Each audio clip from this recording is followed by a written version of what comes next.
Welcome, everyone. Can everybody hear me? Yes. Is it back? All right. So welcome. Thank you for being here. Thank you, Architectural Services, for hosting the great event.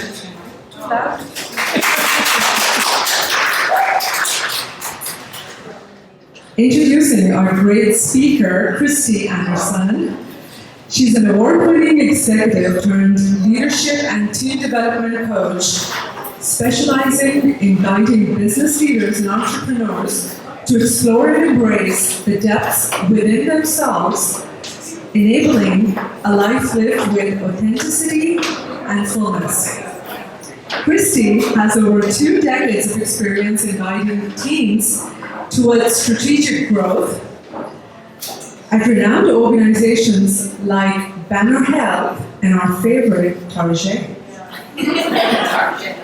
And today she's going to share how to think like an innovator so we can future-proof our business. Are you ready for her? Yeah! Give her a big hand. Thank you so much, Amber, for that warm welcome. Let me get out from in front of the screen. So, hi, everybody. Closer? Yep, good job. You're so welcome. Okay, thank you for that. All right, this good? Okay. As she said, I'm Christy Anderson. I'm a leadership and development coach. I spent 25 years in corporate, and last August, I was the Vice President of Innovation and Strategy at Banner Health. You guys know Banner Health? Yeah. Largest healthcare system in Arizona. And I've been there for about 8 years, and they decided they didn't need an innovation team anymore. So my team got eliminated, and I got a massive gift of getting laid off. And I'm not kidding, like it was a massive gift, and we were just talking about when life gives you exactly what you need, how aligned that feels. And I already had my coaching business, like on the side. That was probably a pretty big job though, so spending most of my time at my job, and I also have a child, so taking him to football practice every day is time consuming. And I was able to step into my business full time and do what I love. So I absolutely love working with leaders. I love helping businesses thrive. And that's what we're going to do today. So let's go ahead and jump in. Okay. So quick little agenda. We're going to talk through, can you guys see this okay? Okay, all right, cool. We're going to talk through a couple different things. So I'm going to give you some data up front. I think it's so important to root all of our decisions and what we do for our customers in data. So I'm going to give you 2 chunks of data. We're going to look at macroeconomics and microeconomic trends, consumer insights, and really big global factors that are affecting how we make purchase decisions. Then I'm going to talk to you about some innovation models, both frameworks of how to think about and approach innovation, as well as how to enact and perform innovation in your business. I also want to talk to, when we get to this slide, what is innovation, right? Because that's a really big, meaty term, and it's way more than just technology. That's what a lot of people think it is. I would argue it is so much bigger than that. It's also so much simpler than that. It's a mindset, right? So we're going to talk about that. And then we're going to end with, and what you walk away with is at least one action that you guys can take right now in your businesses with your clients to drive something new, right? To innovate in your business right now in the next 30 days. Because I love when any interaction that I have, I love when it's actionable. I love when we can derive inspiration from each other and then take action on something. So that's what I want to leave you with. Sound good? Okay. All right, so because when we understand future possibilities, we lead differently today. We can't control the future. We can't control what our clients want and don't want and how consumers are making purchase decisions, but we can control what we do. So we can control how we anticipate what she will need, how we understand her, and how we respond to her. And I am going to say her out of habit, you guys, so just bear with me. I know that, like my clients, both male and female, it is the target in me because Target has a guest and she is a female. Primary guest at Target is female. 17 years of saying her, I can't not say it. It's like ingrained in me. So I'll try to say them, but if I say her, just know it's out of habit and I mean all of our clients. Sound good? Okay. can take the girl out of Target, but you can't take Target out. Okay. Got it? Okay, so as I mentioned, we're going to start with some data. So I've got 2 slides on some really good trends that I think are important for us to know as we think about driving our business and really future-proofing what we're thinking about and how our business can thrive for several more decades. So we're going to look at 2 different pieces. I said we're going to look at macro forces, which are those long-term trends that take several decades to unfold, but they begin to change the way we think about behavior, and these are like global trends, right? And then we're going to look at some micro trends that are more immediate, that we can take action on sooner, but we need to know about both as they continue to shift and ebb and flow and affect each other. So starting with the macro forces. The first one, identity alignment. So one of the biggest changes that we are seeing in the world, and I say we, let me back up for a second. This is the kind of work I did at Banner and Target. So I would understand the things that are affecting consumer behavior and translate those into business actions. Short word for that is strategy, right? And so I oversaw the 20-year strategy at Target, and I oversaw the 10-year strategy at Banner. So this is the kind of stuff we start with, is really understanding where are we going as consumers, right? So we can understand that consumer mindset. And this is universal to all of us. So not just your industry, not just my industry, but how the changes in the world are affecting all of our purchase decisions. So that being said, identity alignment. What I'm going to give you is the trend, and then I'm going to give you how businesses are taking action to get your wheels turning on, like, what can I do with this? I'm going to give you some of those answers right here from the beginning. So identity alignment, decisions are being made more increasingly with a high emphasis on value alignment, meaning what I value as a consumer, I'm going to look for in the companies that I choose to interact with. Any type of relationship that I have, right? If I remodel my bathroom, I want the team that's going to do all the remodeling, which is what I'm in the middle of, I want them to know who I am, what I value, how I want my home to feel, right? You guys get that even more than I do. That value alignment is becoming more and more important as things shift in the world because we're becoming more centered on us. So, customer is shifting brand alignment to companies whose values align with her. And then this is prompting companies to build trust. That's the biggest way that you can embrace this. And then embrace loyalty, right? And when you build loyalty, it leads to trust, right? And when you get trust, you get that consumer over and over, and you get those referrals over and over, right? So as we are more identifying with companies that align with our values, we want companies to build trust, to earn our trust, and we want to find companies that we want to be loyal to. So the second one here is global volatility. I don't need to tell you guys, things are crazy right now, right? And this was a trend starting, gosh, I probably started studying this one 8 years ago, right when I left Target and came into Banner. We were studying this trend and following this. It's gotten a little bit crazier lately, right? And I'm not just talking politics. I mean, everything is unpredictable right now across the world. You guys probably see this in importing materials, right? And not just the tariffs, it's just hard. It's hard to source materials. It's hard to know what's really going on in your factories overseas. And then it's hard to translate and communicate that to the consumer in a way that they understand, but with the amount of detail that they need, right? They don't need all the knowledge that you guys have. So transparency is the big key here, right? How do we provide transparency and communicate in a really transparent way, both pricing and supply chain, and then offering payment plans. This is the biggest shift going on across the globe, started overseas several years ago, hitting the US in the last couple of years. People expect variety, and they expect variety in how they pay and options, right? So it's a big one to take action on here.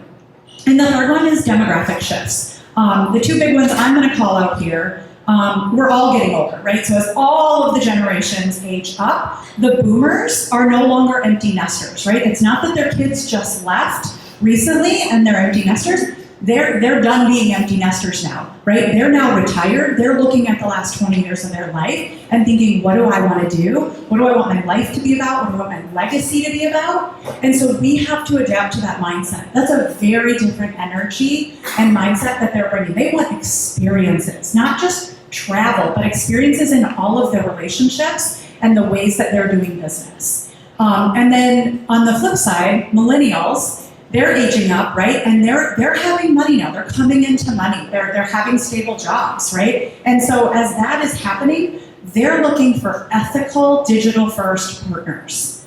So that's a big thing that we can all take action on, is how do we think about what these different generations are coming into over the next 10 to 20 years, and how do we design for those features and options and relationships. So those are a little bit of the macro factors. Let's shift into some of the micro factors. So these are consumer insights that are a bit more immediate. So these are things that are happening right now. These are going to feel very familiar to all of us, because this is happening in our worlds, right? We all have our respective jobs. We also maybe are parents. We're also friends. We're also consumers of things. We're wearing a million different hats. And so with all of those hats on, let's take some of these in. So starting with the rise of social media, right, over the last several years, the trend of individualization and the impact of influencers is becoming a really important factor in personalization, right? That's what that dials down to. Think of me as an individual. Let me look at the people I like to look at, that I relate to, the influencers, right? And then give me a personalized experience. So all of us just want to be seen and heard. That's what this really dials down to. Part of why I love my job as a coach. I love creating a space where I can see and hear people, right? All of the businesses I want to interact with, I want to feel that way too, right? When I'm hiring my remodeler for the bathroom, I want to feel like they get me, right? They're not just providing a service and then peace out. I want to know that they totally understand the flow, the feel, the way I want to live my next 10 years in my house, right? And the sanctuary I want to create in my bathroom. So we want to be seen and heard. We want everything to be personalized. So it's a great way to take action on that one. In addition, 80%, guys, I love this stat, 80% of consumers said that personalized experiences significantly influence brand loyalty. So this ties back to the one from the last one about identity. I want you to mirror my values in life, which are one of the biggest things that we make decisions on in life. And then I want you to see and hear me as an individual and personalize the experience to me. So that's what people are looking for and where we can really drive differentiation. Second, businesses who emphasize and communicate efforts in sustainability and ethical partnerships and practices are going to be way more likely to win with their consumers. This is especially in light of the political climate right now. People want to be told the truth. They want to feel like you're giving them the whole story, especially right now in the US. This is probably the biggest trend right now in the US. Sounds obvious, but a lot of businesses are not doing this. They're just trying to survive, right? We all are right now in this uncertainty, in this, especially right now, this year, where people are more holding on to their money rather than spending it the way they were 5 years ago, right? And so we're all trying to balance. And a great way through that is high transparency in terms of sustainability and ethics and what your company stands for. Third, today's consumers have a massive priority of receiving a valuable experience during their purchase. So this is no longer about just buying a widget, buying things at Target, or receiving a service, me delivering a service, you delivering a service, right? Customers expect a full experience designed around what they are buying. Think about pre-purchase and research and relationship building before they even decide what they're doing, right? And then how do you secure their business when they're ready to go? And then how do you support them afterwards? So in a service business like what you guys and I do, that before and after are the parts that most people overlook, right? We're really good at the during. We're good at getting the business. We're good at delivering high quality designs for you guys, high quality coaching for me. But we forget about the before and the after, and that's what people are looking for and what can really differentiate us right now, that full wraparound experience. And finally, we're in the middle of a really big self-reinvention culture. And so what I mean by that is we have more choices today than we have ever had before. Part of this is the rise of digital, right? And that computer in the palm of our hands and how much we have access to. And now add AI onto that, we're limitless, right? So part of it is the things that we're being given from a technology evolution standpoint, but part of it is also how we are trying to figure out who we are. Because of AI, because of access to everything, it's overwhelming for people. And we're seeing this a lot with younger millennials and the Gen Z, the newer generation coming up, with understanding how do I figure out who I am when I essentially have access to everything in the world. I'm a Gen X. I didn't grow up that way. It's probably what most of you guys are. You didn't grow up that way either. So we had a little bit more independence and freedom and almost like a bubble because we didn't have access to the whole world in the palm of our hands, so we got to be who we were. The younger generation is not growing up that way. So we're going through this self-actualization culture shift, and that will affect the parents, the older millennials, the Gen X's like me, and how we parent this new generation. So it's affecting all of us, even though they're the ones that might be living through it a bit more harder than we had to. So the way this affects purchases, they want to they want to do business with companies that can help them figure out their identity, right? This is where Target was really good at some of this. I was, my last couple of years there, I oversaw toys and sporting goods. Super fun. My job was to play with Nerf guns all day. And it was not just selling a widget, we were Santa. Like, I had to make sure that the toy your kid wanted for Christmas was going to be in stock when you were ready to go buy it. I was your Santa. You had to rely on me to make sure that that was there, and that it was the right toy, right, for what your kids wanted. And so it became way more than just, here's a widget, here's a sale price, go buy it. It became, how do I understand how to meet your needs, and how do I understand how to make you, the parent, the hero on Christmas morning? That's what I did. I made you guys heroes on Christmas morning. That was my job. And when I failed, because that happens too, shipped a Barbie Dream House without a box over it. So Barbie Dream House was on the front step when the kid got home, and you could see exactly what it was on the box. It looked like Santa came early. Yeah, bad. She's shaking her head back there. It's bad, you guys. So we had to deal with that and make that up to the parent. I don't think we can make that up to the parent, right? We ruined Christmas for stuff like that. So we learned how to fix it and move forward. But that experience and the identity of who we are when we make those purchases, that's what I'm talking about here and how important that is to understand the identity. Okay. I want to pause here for a minute before we jump into some innovation frameworks and mindsets. Are these trends resonating? And what are you guys seeing of these? Are you seeing some of these in your world right now? Yeah.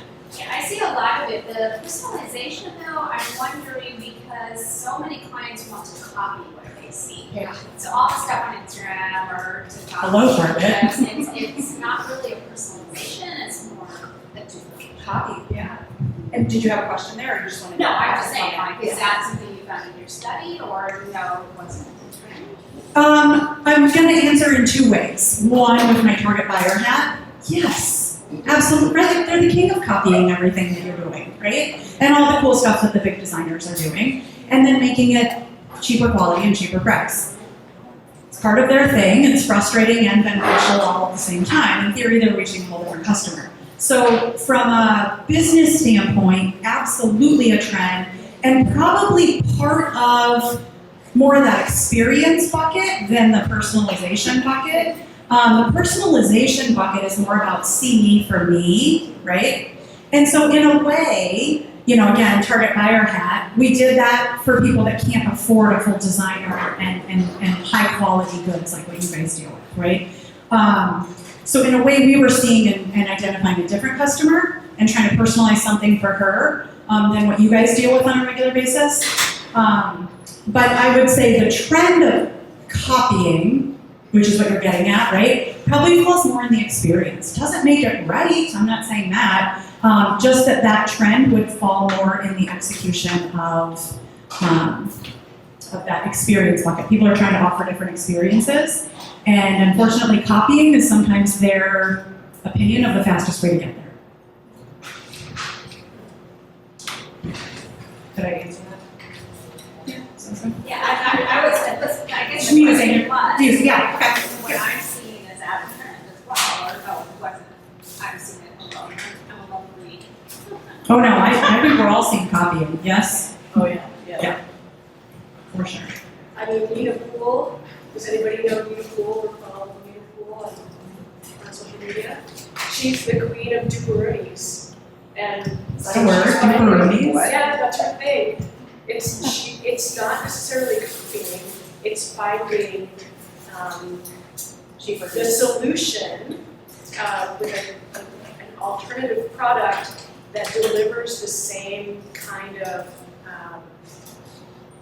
Solutions, yeah. Yeah, same, but so because we can't always, not all of us can afford a $350 1-ounce jar of facial cream. Nina Pool comes up with the Duperonis, That's awesome. and sometimes it's a Target product. So it's not necessarily copying, but finding that solution that makes sense for your budget. Yeah. So I think that's I actually think that's innovation, right? For her customers, for what she's doing, I would argue that's innovation. So now she's got her own, like she's been picked up by Ulta or somebody. Nice. She's got her own line now. Which is in Target. Nobody shops at Walmart, right? We don't shop at Walmart. Well, I think as designers, we all do that. I mean, I think You all shop at Walmart? No. I think we all kind of fall under that dupe mentality because, we have had clients that come to us with, $250,000, design that they've fallen in love with, but they have a $25,000 budget. So how do we get them that useful look that they're looking for with a much smaller budget and something and that's where innovation comes. Yes, I love that. And I love Yes, that. there's apps for that, there's tools. To frame it under an umbrella of innovation versus the most dreaded phrase of VE. Value engineering. Value engineering. In our line of work, that's a death knell, right? But to couch it under innovation is a fresh perspective and maybe helping, all of us understand that up here is better than where we are right now. It is possible. Oh, that's awesome. And I'm going to talk about a mindset that plays exactly into that in a second. Somebody else have a question? Okay. All right, we'll keep going. Let's get into those innovation mindsets. So, okay. So now what I want to give you is what do I do with all of this information we just talked about, right? Because this is about taking action and walking away with something that you can do for your clients right away. So how might we act on all of these consumer behavior shifts? I want to share some advice that I learned the hard way when I started at Banner. So I left Target after 17 years. I led strategy, I led merchandising, I was a buyer, lots of different roles there. All had a thread of innovation, right, throughout it. When you create assortments, when you talk about marketing, I was in charge of the Q4 strategy, which is the biggest thing in retail. Everything has to have a nod of innovation, a nod of differentiation from what Walmart or Amazon were doing, or just from what we did last year, right? Last yearitis was one of our worst words at Target. You did not want last yearitis.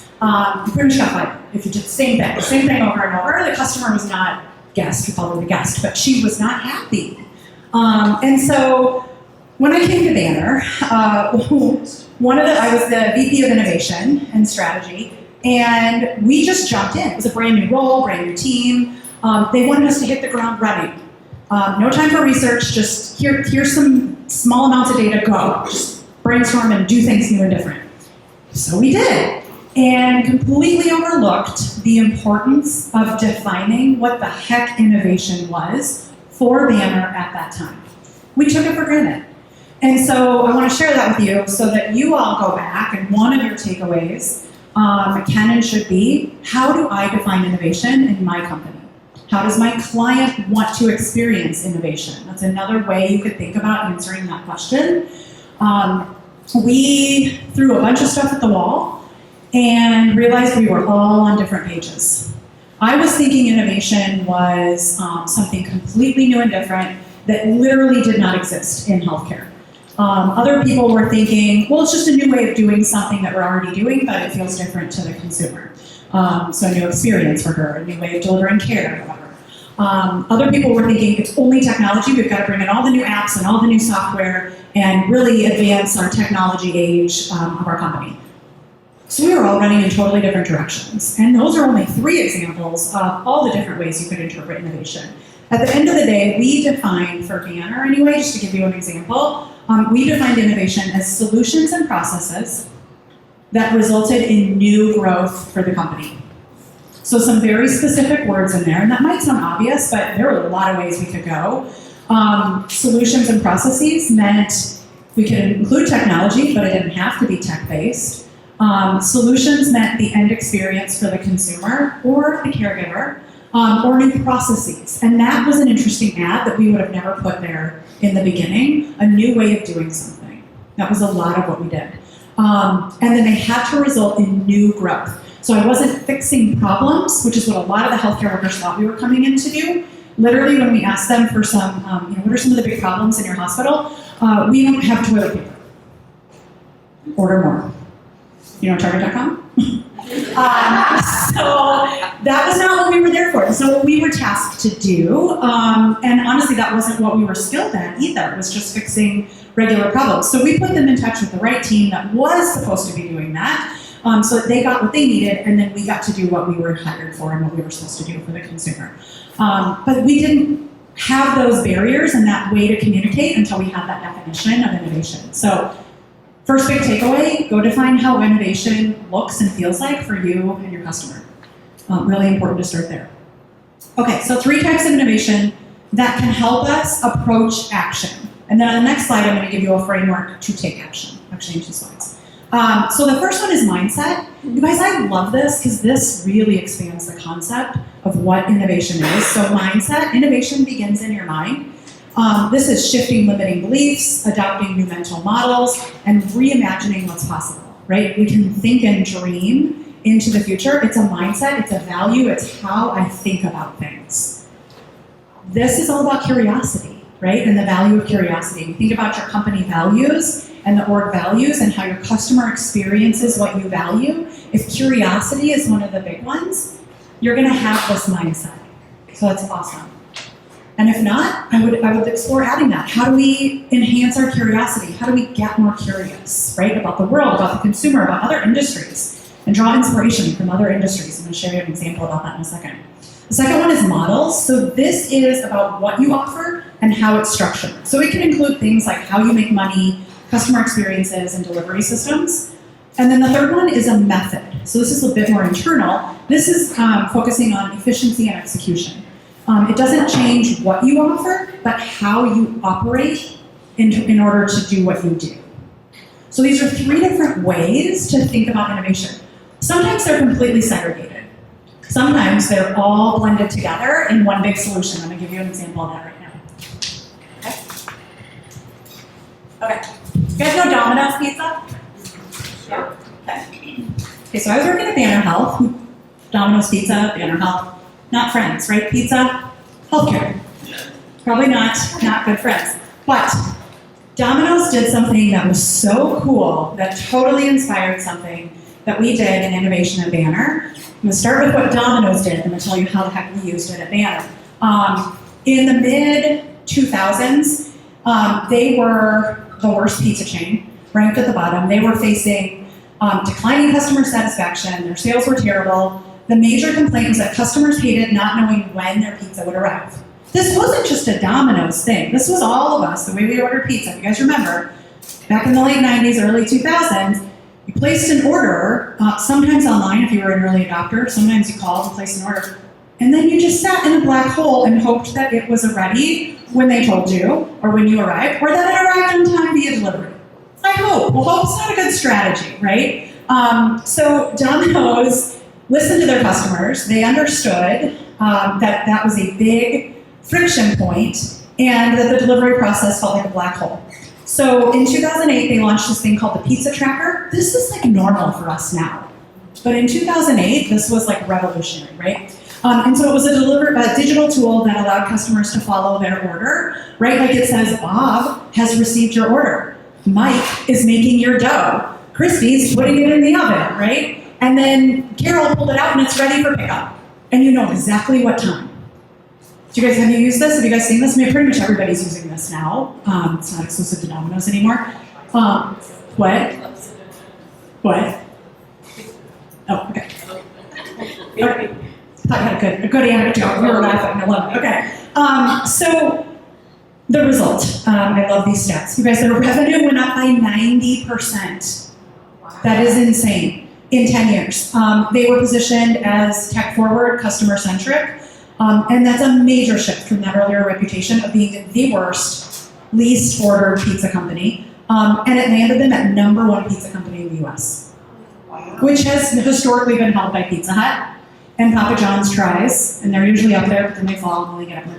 Domino's was at the bottom for a long time with no chance of rising until they did this. They didn't change their recipe. They didn't change what they do. They didn't even enhance their menu. They added a functionality that gave the consumer more transparency, more communication. And I love this bottom one. It gamified the wait experience. So what that really means is we kept your mind busy while you were waiting for the order. The time didn't go any faster. It was still 32 minutes or whatever it said. But now you were preoccupied and you were having fun watching this little tracker and talking about Bob making your dough and Christy putting on your green peppers. And the time was still 32 minutes, but you felt like it went way faster. And you had a lot more trust in your pizza actually getting here when they said it would. Amazing experience. Same experience, still 32 minutes before Pizza Tracker and after Pizza Tracker. But now you trust, and now you're having fun, and you believe. And so loyalty was massive for them, and still is. This was 2008 when I set those stats. What are we, 2025? They're still among the top for loyalty. Pizza Hut and Papa John's, not loyal.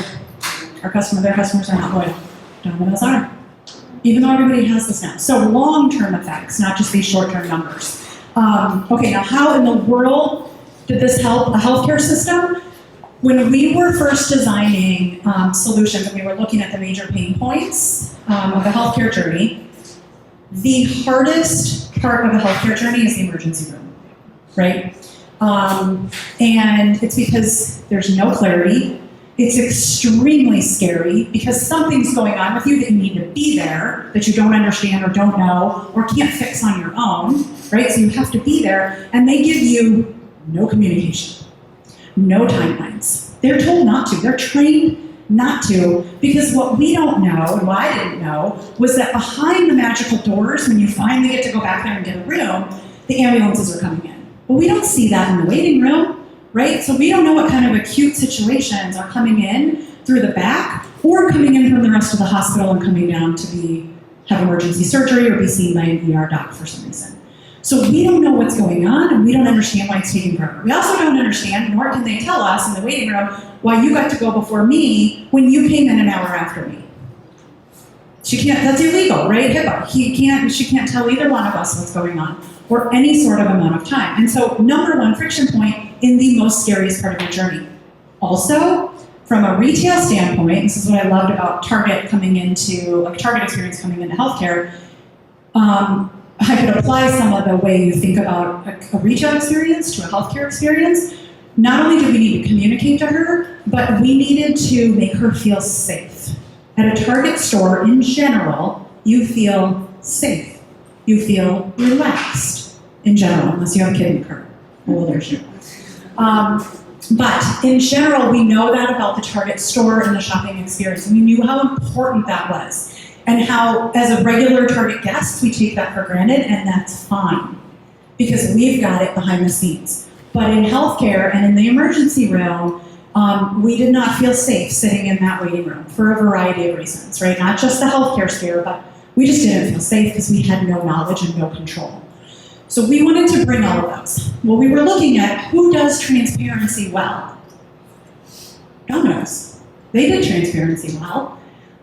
So we copied them. We innovated in healthcare because this fit with our definition of innovation. A new solution and a new process, and it drove revenue growth because guess what? She kept coming back. We built loyalty through this. And we could track when you come back to the same ER for your healthcare insurance data, right? That you were choosing Banner's ER the next time you had to go to an ER. So we built loyalty, which drives revenue, right? And I'm not saying we want to make money off an ER visit, so that's not it at all. It's that we wanted you to trust us, that we've got you in a really crappy situation. And we did that. So we used a chatbot feature We put it on your phone. You got to download it as soon as, or start interacting with it. It's web-based. As soon as you got there, and it would tell you approximately how long until the next thing that you were doing. So it told you the next thing you were going to do, like, hi, welcome, fill out this form. The next thing you're going to do is go to triage. This is what triage is, blah, blah, blah. This is approximately how long until you go to triage. Then, when an ambulance came in through the back and we couldn't see that, it would send you an update. I am so sorry, but an emergency situation has happened that is, we would usually say via ambulance, because then people would understand, right? Because I didn't see anybody come in with an emergency situation. We would say an ambulance came in and your time has been updated to X amount of minutes instead of Y amount of minutes, right? So we told them, even though that's crappy news to hear, nobody wants to hear, it's going to take even longer, but at least you were being told, you were being informed, and you felt like you had some sense of knowledge and control over what was going on. Even though really you didn't, right? But you felt like you did. And so they could relax. And we all know that when you relax, your health gets better faster. We can treat you better faster. So the outcomes were actually better as well, which we did not anticipate, and that was really fun to watch. So Domino's inspired some good healthcare. All right. So now let's apply what we just talked about. Go ahead. To our businesses. Here's a framework that I used at Banner a lot. This is overly simple because it's supposed to be. Innovation, like I mentioned earlier, should not be so complicated that you have to have a degree in this to apply it. So it's simple because it should be and because it works. 3-step process. So first identify, which we just did some of that with the data and relating it to your industry. Identify what's going on. Where are challenges? Where are friction points? Where are growth opportunities? These don't always have to be things that are broken or bad, right? Where's the consumer going, and how do I get there faster than my competition? How do I communicate it that I have different services or a new line of business? How do I communicate that to her in a way that resonates? So those could be opportunities, right? So identify what you want to solve. What's something that is needed to solve? Then integrate it, right? So this is all about pulling in your friends, pulling in your team, pulling in other experts, this industry and other industries, be inspired by Domino's. Pull them in and brainstorm ideas. How might we solve this? That's my favorite question. How might we solve this? Take all the rules off. Yeah, I know that idea is going to cost a lot of money, or that's a whole different digital technology that doesn't integrate with what we have. Don't worry about the barriers, just get a bunch of solutions on paper. That's what this means. Bring solutions to the table and then iterate. So go test it. It does not have to be perfect. Innovation is a continuous mindset. It doesn't stop, it doesn't turn off if you're doing it right. This is a cycle. I should have drawn this as a loop because that's what this really is. It's a loop. So test, iterate, refine. Go back to the beginning. Did I solve the problem? Are there new problems now that have popped up or that I'm aware of? And did I fully solve the problem, or did I only partially get there? What new solutions can I do? Test it, learn, iterate, gather data. It should just be continuous as you get really hungry to know everything you can about your client. Does that make sense? Okay, wonderful. Yep, go ahead. Okay. How are we on time? So what I wanted to leave you with, I've got just 2 more slides after this, 1 more slide after this. What I wanted to leave you with though is this big question. So what is one thing that you can test in the next 30 days in your business to understand your customer better and to offer something new for her? It might be fixing something that is a friction point for her. It might be a whole new line of business. It might be a new way to communicate, a new way to track supply chain, whatever it might be. But what is one thing that you can go test and learn about your customer in the next 30 days? Your wheels turning? Okay. So you can use some of the data, collect your own data. I'm sure you guys have tons of data on your customers. Add that in. Use those innovation approaches. And the key is to think this way. It's not about that perfect solution or even like overhauling your entire consumer experience. Don't do that. That's crazy. That's difficult. Start with one thing that you can add, stop, or change. That's how I like to think about it. Is there something I can add to solve this? Is there something I can stop doing to solve this? Or is there something that I can change, shift, to make it better? So I love those 3 verbs because that's the heart of innovation. Add, stop, or change. It's not always about new technology. It's not always about overhauling something. That sounds really scary. Just try something new, add, stop, or change in the next 30 days, and then learn. So how does she respond? What worked, what didn't? That's what you want to capture. It's as simple as that. Again, we overcomplicate innovation. We did this to ourselves. We saw our peer healthcare systems doing this. They wanted to know the terminology and the frameworks, and I'm like, it's simple. We're just following this. We're not going to overcomplicate it. We did have to spend a lot of time defining what innovation was for Banner. Like I said, that was super important because we were all going in different directions for different goals. Once we did that, we just flowed through this, constantly testing things and learning and iterating. So that chatbot that I said was inspired by the Domino's Pizza Tracker, the ER chatbot that gave you all that info. That was beta tested by what we call a Wizard of Oz test. We didn't build it to test it. We sat with a guy behind his computer behind the scenes in the ER, and he was pushing data to 2 customers. That's it. We tested it with 2 customers, and he was pushing information to you live before we even built the whole thing. Because we want to see if it would work. We want to see what you thought of it.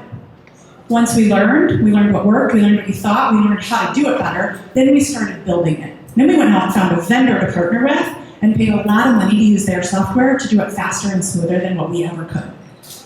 So that concept of buy, build, or partner is also really important. We don't always have to do it ourselves.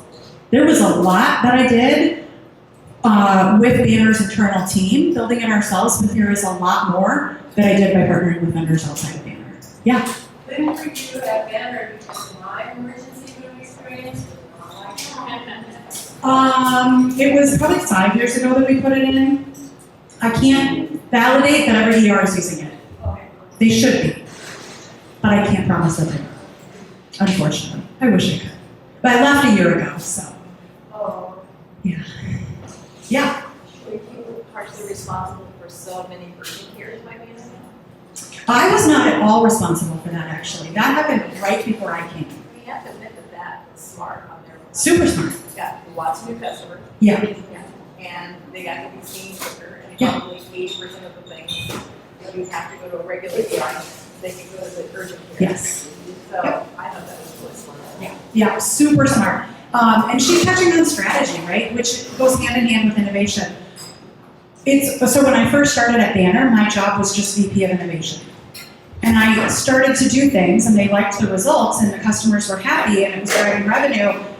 And I'm like, for what purpose? Like, where am I innovating to in the future? I need to know where the company is going and growing. There was no 10-year plan.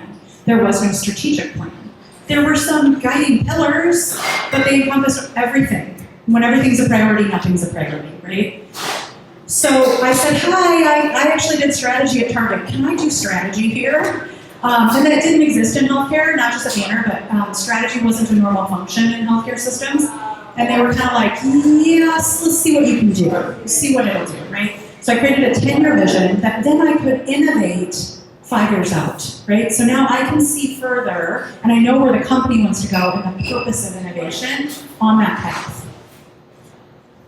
Because we brought all those urgent cares right before I started 8 years ago, and there was no plan. We just bought a bunch of urgent cares. And it's a little bit how Banner was built. They just acquired a bunch of stuff. With no plan, no direction, no purpose. Where are we going with all of this? And how are we going to integrate it? Because when you go to a Banner urgent care, and then maybe you get worse and you have to go to an ER, you expect that they know what's going on. And they don't. Which might be part of your experience. Yeah. And that's crappy, right? Like, what the heck? So we worked on that a lot. I'm not saying we fixed it, but we worked on that. Did you have a As question? VP of strategy, did you find that you were then included in the design team when it came to designing facilities and remodeling? Yes, and they were terrible. Yes, I was, and they didn't Because I would see listen. where I that wish they would did. have a huge amount of impact on how those facilities are designed. Huge, you guys. They're building a new Scottsdale hospital. I think everybody that lives around here knows that now. I had so many beautiful decks. You would have been so proud of me, you guys, with what you do. And I worked with some designers in the Valley, and we drew inspiration from buildings across the world, not hospitals. And we have this beautiful, we had trees in the hospital. Right? Like plants. Hello, who was it? Plants. And we had local retail and a flower shop. Not like a build your own bouquet. We had that kind of situation. All kinds of fun things. Local coffee, local food. It just, we wanted to put an emphasis on the businesses here. Yeah, it won't be like that. Sorry, it didn't fly. Just too different. Healthcare is not quite ready for that. And that's part of what you're going to run into when you adopt and really get into like an innovation mindset, right? Not everybody's ready. Not everybody's ready for something different. The ER I partnered with to test that chatbot, they were ready. But the next couple we tried to roll out, they were like, we're not doing this. What if it's wrong? So, okay, let's look at the data. Let me tell you. Like, let me show you. I won't know until you try it. But also, like, let me show you all the behind the scenes. Full transparency, right? Like, let's see where the data's coming from, make you feel good about it. I don't believe it. That's what we heard.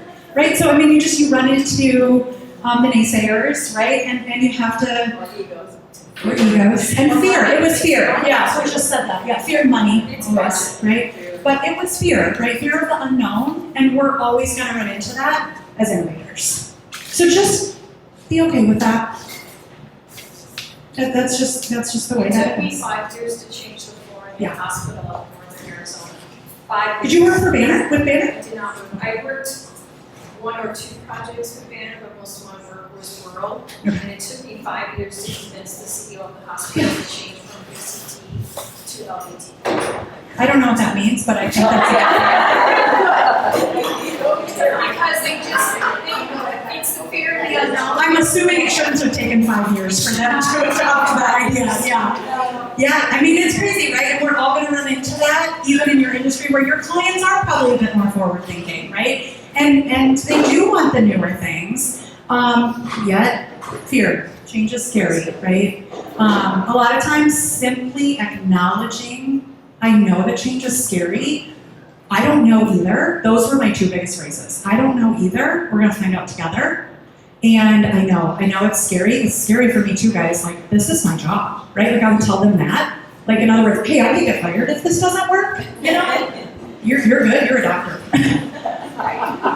I got laid off. She asked why I left. Yeah, they eliminated the innovation team. Money. It was money. Yep. It's tough after COVID. It's hard to be a healthcare sister with the finances after COVID. So, yeah. Okay. I just want to leave you with a thought. The best innovation is an ongoing learning process, and it's fueled by the desire to understand your ever-changing customer. I love that. Such a reminder that this is about her, them. This is about them, right? Yes, you want to thrive and make money and do well and succeed. Me too, in my business, and it's all about her. So design for her, get so curious about her, get to know everything about them, and then design for them. Design your processes and structure, and design what you do. Pun not really intended, but okay. So before I open it up for questions, I wanted to give you guys something, because one of the big things I hear is, I don't have time for this. I don't have time for innovation. I don't have time for one more thing in my process, in my day, on my calendar. I'm full of clients, or I'm full of sourcing goods. I'm full of whatever it is that you guys do all day, every day. Yep, you are. And I have a way to help a little bit. So if you scan the QR code, you get a free worksheet. This is all about redefining time management. And I think this goes with innovation, because innovation does take time. I'm not gonna lie, I'm not gonna sit here and tell you, oh, it doesn't take any time. No, it does if you do it right. All those steps I just talked about, those take time, right? All the testing and iterating and pulling the data and the results and brainstorming totally takes time. And if you really want to differentiate and drive into the future and really future-proof your business, that's what we have to be doing. We have to constantly be testing to understand where we're going and how we're going to get there and how we're going to do it different from everybody else. So this is a cool way to redefine how you think about time using habits, routines, and rituals. It's a self-paced worksheet. You can do it with your whole team, you can do it on your own, but it's a really good way to quantify and think about how you are investing your time day to day. So it can help you find pockets of time to then squeeze in some innovation. Okay, so with that, Thank you for having me, and I'll open it to questions. Or comments, too. Oh, did I scare you? This was very informative and excellent conversation. I think we have a lot to think about. Oh, good, thank you. I don't have a lot of questions right now because I'm thinking about it. Yeah, good, I know. This one, it leaves people's wheels turning, Yeah. and that's what it's supposed to do. So that's awesome, thank you. Very good. Oh, thank you, thank you. Anything I can answer, anything I can clarify? Anything else you're wondering about toys at Target? Furby's hot again. Oh, no. I know, right? Exactly. That's what we said. Oh, no. Mattel just launched something putting AI in toys and everyone's freaking out. Yeah, so we'll see how that goes, yes. So on the looking at innovation and trying something new, I have come across, even on a design project, if you want to contract with me, just something different that's not in his ordinary frame of work. They come from a place of no. I find a lot of people just are, the first response is no. How do you overcome the no? Is it somebody that's on your team that's tasked with doing it? Usually contractors. Yes. Something that's hired to actually perform the thing that I envisioned. Yeah, a couple of different ideas. So first of all, I take away all titles, all areas of expertise, if you will, and I'm like, we're on a team together. Oh, yeah. I had to do this with the doctors. The doctors were no's. No, we're not doing that. No, I'm not doing that. Always. Who do you think you are? No. You're some chick from Target. No. If they even knew what Target was. I often got, oh, I think my wife goes there. Cool. So I had to find ways to relate, and I just started saying, we're on the same team. We're on the same team. Do you want to be on a team with me? Can I use your expertise? Do you want to be on a team with me? And that got him to play with me a little bit. Then, and that wasn't all of it, right? Because you're like, I don't believe you. I get it, right? But it started to create a bridge. Like, can we do this together? And there were some that just flat out, no, I'm not doing this. Okay, move on, new physician. And then when it gets rolled out to the company, you won't have a choice. So some of them we just had to bypass and find other friends. But I tried to be on the same team. So that was the first thing. The second thing was I over-communicated in the beginning what we were trying to do. And I over-extended myself to get their opinions and to bring them to the clinic or the hospital, whatever we were doing, with me, so they felt like they were part of it from the beginning. So it's really good with contractors. Don't bring them in at the end and be like, we're doing this. Because that's scary. It's fear. It goes back to the fear. One of you said fear, right? It's too scary. And I made those mistakes with nurses a lot. I thought, oh, well, they'll like this. This will be fun. I'm decreasing the amount of time they have to spend charting, right? This is a good thing. That was their biggest pain point. But because they weren't part of the solution and they didn't know where the heck I came from with this, or where we came up with the solution, nope, we're not doing it. And nurses are more stubborn than doctors. We're on the hospital. What? The nurses run the hospital. Oh yeah, right? Like, let's be honest, they totally do. And that's where my mom worked, so I They know. want to be part of that process. They do, and that's what I learned the hard way. Yeah. When I invited them to be part of the team, they're like, yes, Yes. I'll do it for free. Like, they didn't even want to get paid for the extra hours, right? Because they're hourly. I'll come on my own time. Oh, that's awesome. Okay. Can I do that? Is that legal? That was my biggest question at the end. Is this legal? So yeah, I would get them on my team and then I would involve them from the beginning. And there were still naysayers. So then I embraced the no's. Like, tell me why this won't work. Help me understand what we're doing wrong. Help me understand how we're thinking about it incorrectly.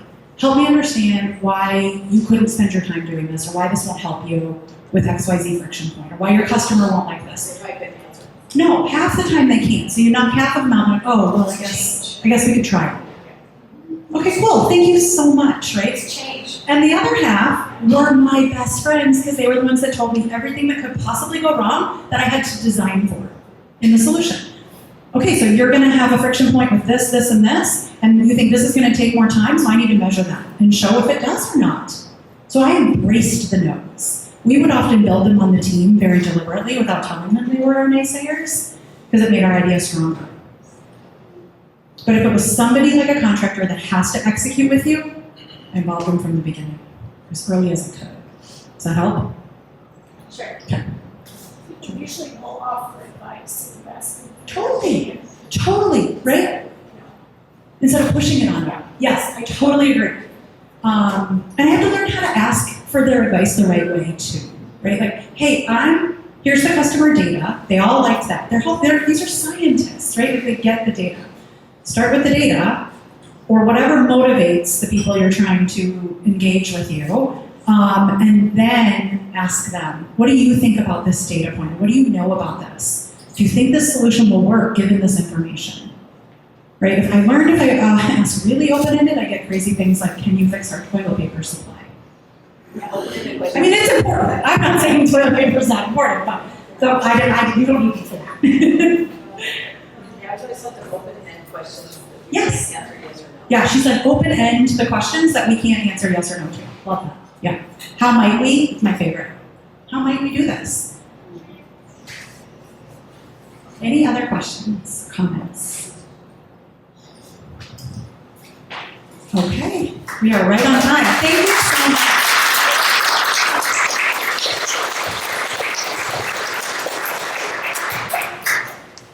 Thank you, Christy. This was incredible. Great insight, right? Hey, thank you all for coming. And thank you, Architectural Services, for hosting us here. Thank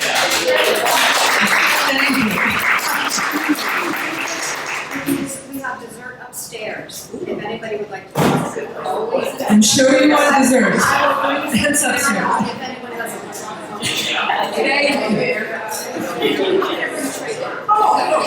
Make us work off calories.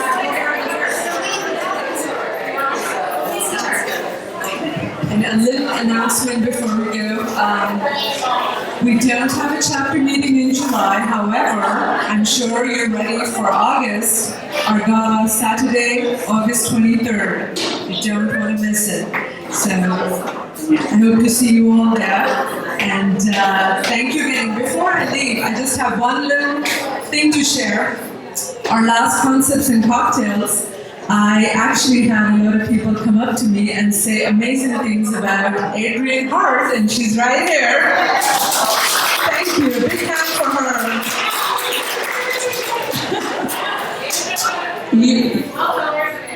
Your outfit was amazing, your presentation, so thank you, Adrienne. And one big hand for Christy for today. Thank you.